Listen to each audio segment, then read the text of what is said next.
Hi guys, myself ഉണ്ണി. അപ്പോൾ ഞാൻ story ടെല്ലിങ്ങിന് വേണ്ടിയിട്ടാണ് ബേസിക്കലി ചാനൽ സ്റ്റാർട്ട് ചെയ്തിരിക്കുന്നത്. സ്റ്റോറി ടെല്ലിംഗ് എന്ന് പറയുമ്പോൾ നമ്മുടെ മൂവീസിനെ ബേസ് ചെയ്തിട്ടുള്ള സ്റ്റോറി പറയാനായിട്ടാണ് ഞാനിത് സ്റ്റാർട്ട് ചെയ്തിരിക്കുന്നത്. അപ്പോൾ എല്ലാവരും സപ്പോർട്ട് കാണുമെന്ന് പ്രതീക്ഷിക്കുന്നു. So will start with the first video. Thank you. Okay guys, അപ്പം ഈ പടം സ്റ്റാർട്ട് ചെയ്യുന്നത് ഒരു എസ്റ്റേറ്റ് ബേസ് ചെയ്തിട്ടാണ്. ആൻഡ് ഇതിൽ മേജർലി 4 ക്യാരക്ടേഴ്സാണ് ഉള്ളത്. 3 ക്ലർക്സ്, അവിടെ വർക്ക് ചെയ്യുന്ന 3 ക്ലർക്സും അതുപോലെ തന്നെ ഒരു പോലീസ് ഓഫീസറും. അപ്പം ഇതിൻ്റെ അകത്ത് ഈ പടം തുടങ്ങുന്നതിന് ഭയങ്കര ഒരു ത്രില്ലിംഗ് മോഡിലാണ്.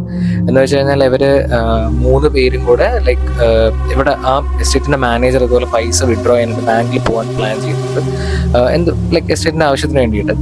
അപ്പം ഈ പോകുന്ന സമയത്ത് ഇവരവിടെ ഇവർ ഈ പൈസ തിരിച്ച് പുള്ളി ഇവരുടെ കയ്യിലായിരിക്കും കൊടുത്തു വിടുന്നത്. അപ്പോൾ അതിൽ 2 ക്ലർക്സ് ആയിരിക്കും അയാളുടെ കൂടെ പോകുന്നത്, മാനേജറിന്റെ കൂടെ പോകുന്നത്. അപ്പം ഇത് അടിക്കുക എന്നുള്ളതാണ് അവരുടെ പ്ലാൻ. അപ്പോൾ ഇതിനു വേണ്ടിയിട്ട് മെയിൻ ആയിട്ട് ഒരു അസിസ്റ്റന്റ് മാനേജർ ഉണ്ട്. അപ്പം ഈ പുള്ളി പോയിട്ട് ഇങ്ങനെ മാനേജറിനോട് പറയുകയാണ്. ഓക്കെ, മാനേജർ ഇങ്ങനെ വിളിപ്പിക്കുന്നുണ്ട് അസിസ്റ്റന്റ് മാനേജറിനെ. അപ്പം ആ അസിസ്റ്റന്റ് മാനേജറായിട്ട് വർക്ക് ചെയ്യുന്ന ആളാണ് ഇതിന്റെ മെയിൻ, ഓക്കെ, ഇതിന്റെ വില്ലൻ കം ഹീറോ. ആൻഡ് പുള്ളി ഭയങ്കര നമുക്കെല്ലാം ഇഷ്ടപ്പെടുന്ന വളരെ പ്രോമിനന്റ് ആയിട്ടുള്ള ഒരു ആക്ടറാണ്.